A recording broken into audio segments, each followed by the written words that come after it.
Hi everyone. I've been missing in action, and to tell you the truth, I've been going through what um, I've, I've heard people call it dark night of the soul. I think it's my fifth one.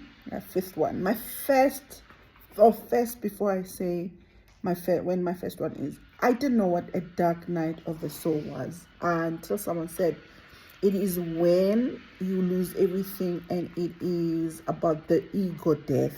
And I didn't even know what the ego death was. And the first dark night of the soul happened to me when I lost my job. See, and I lost my job right after my dad died, and I didn't understand how could God do this? How could God take away my job from me? How could this happen to me? But it was the first time. And then my second time was when I started my business. My second time was around 2021. I thought my first dark night of the soul was terrible, but my second one was the worst. I really shut down. Everything in me shut down. I lost my business. It was COVID. It was just after COVID, but in South Africa, the COVID deaths were so terrible. My business was terrible. I lost clients. My business was not making money. And that was my second dark night of the soul. And I didn't realize I was going through this. I was resisting and resisting, thinking God hated me. First, God took away my job. Now my business. I didn't think it could go worse than that, but it did. In between challenges I faced with parenting, challenges I faced. Everywhere I looked, I was facing some kind of challenge, and I realized, oh, I'm in the midst of some awakening of some kind or some spiritual thing, but I didn't know that it comes with the dark night of the soul. Don't let anyone fool you. Spiritual awakening is not nice. It is terrible. It is scary. And women will know it's like akin to giving labor pains, menstrual pain times 50,000 worse, losing somebody, grieving. You are almost being asked to let go of major parts of yourself that you've known to become this version of yourself that you don't even know is. You are asked to say, okay, I'm giving up this house that I've lived in for so long to go to a new house, but you don't know the location. You don't know where the new house is. You don't know how you looks like. So you're like, but I'm losing a house. Where am I going? And that is what it feels like to lose your ego self, or to lose those versions of yourself that you are attached to. Now imagine being kicked out of a house and you're homeless. And that's exactly what it feels like. You feel homeless. And so the first two times the dark night of the soul happened for me was losing my career and my business. The third, fourth, fifth times was losing money. So God just literally shook the money. And I'm like, why is it that I used to be so good with money? I used to be able to pay my debts. I used to be able to do everything. Money is gone. Yeah. And that was my third dark night of the soul. It happened about 2 months ago, where I sat in the darkness, fear gripping me. I couldn't pay for my debts. I couldn't pay for my bills. I didn't have electricity. At one time, I ran out of water. They cut my water off. I couldn't pay for my daughter's soccer tournament. I had to sell stuff. I had to let go of like almost everything, things that were important of me, because literally I was left without money. Was left. So then it happened again, ran out of money. Oh my word.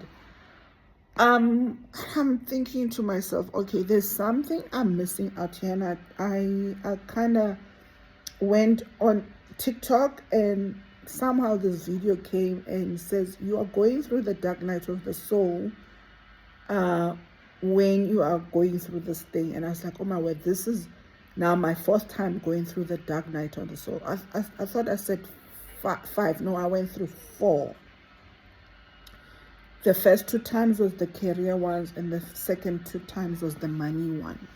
I went through many others in between. Literally, it was those 2. And I realized I was attached to my career and I was attached to money. And losing that was losing like 99% of, no, actually, there was another identity that I had, which is motherhood, career, and money. During this time, I lost things like my medical aid. I'm not going to mention them by name. They ended my medical aid. And funny enough, I was diabetic. After this medical aid, I was like, I can't afford the medication. I can't afford the blood pressure, the diabetes. But guess what? I've never felt so bad. So I lost my medical aid. My bank, whom I was with for almost 21 years, oh my word, they were not that nice, but I owe them money. I can't pay them. And in the beginning they were not nice, but now I think they're more understanding. I don't know. But so I lost a lot of things, financial, career, but I knew that I was going through this, but I didn't know what I was holding on, because I've done a lot of work on myself, on what identities I was holding on to that were linked to my ego. So by the time the 4th dark night of the soul was coming, I was used to it, but I didn't like that it was affecting my child. Like having no electricity, having no water, it was just too much at one stage. I was like, I don't like how it's affecting my child. But luckily for me, she stayed. I said, Mommy's going through something that's spiritual in nature. We're just going to have to, hanker down on this until the storm hits, and then we're over it. Because it does hit, but it doesn't hit for more than 2-3 days. And this video actually said, let go, surrender, whatever. Don't fight where you are. Just accept. Just accept, like, you are here. I'm here.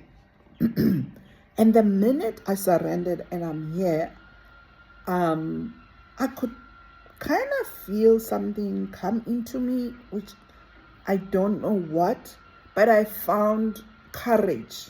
I found courage of selling my luxury bags, watches, and I got some money to put us through the next couple of days and weeks.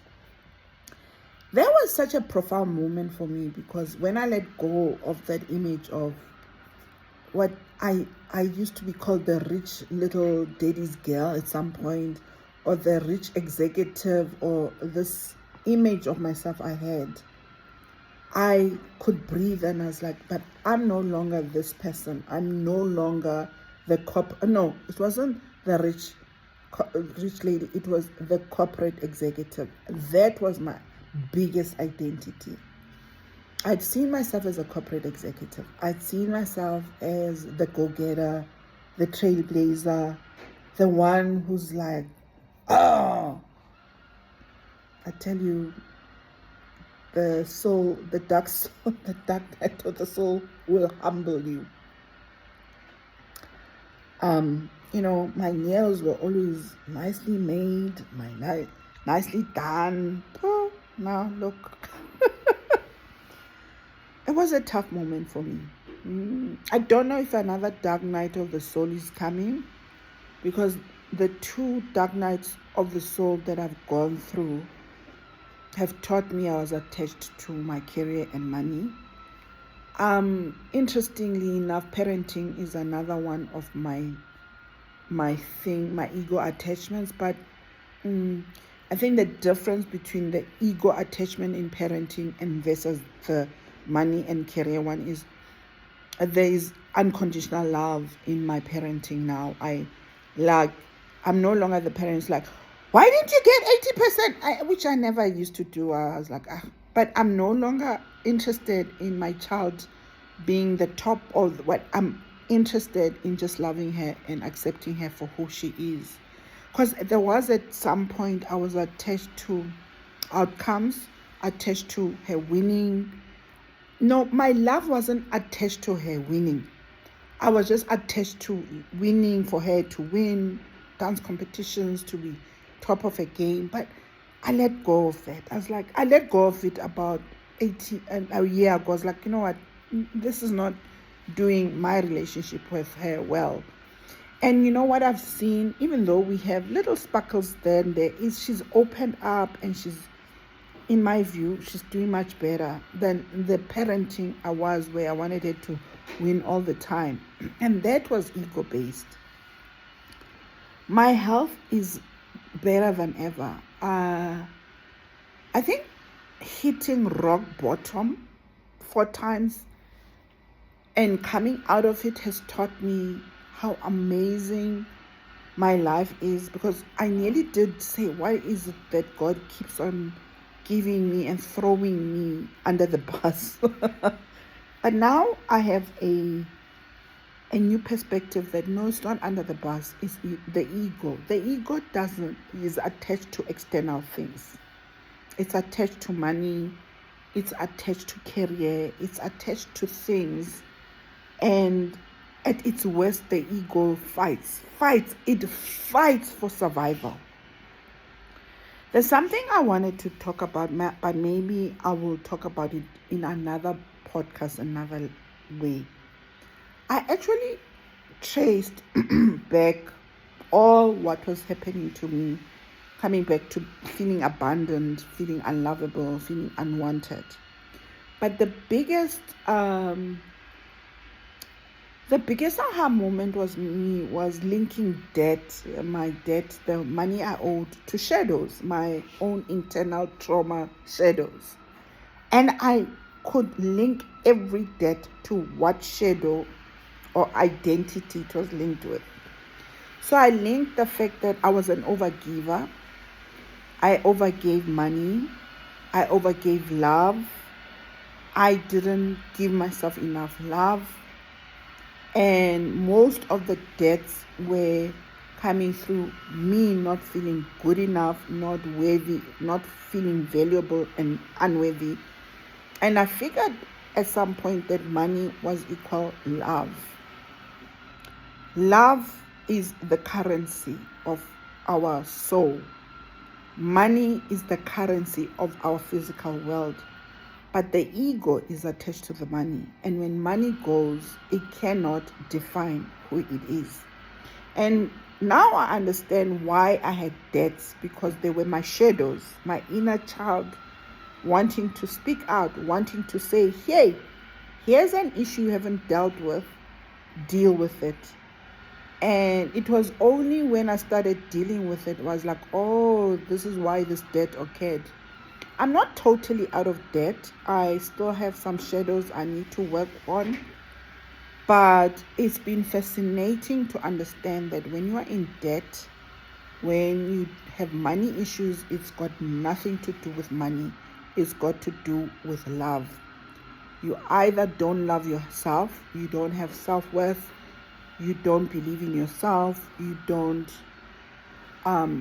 give yourself love. And that's what I found, is that money has nothing to do with money. Money is just the energy of love. It's the currency of how God operates. God operates in love. Love is the currency that is shown in the physical world. It is the 3D version of the 4D of love.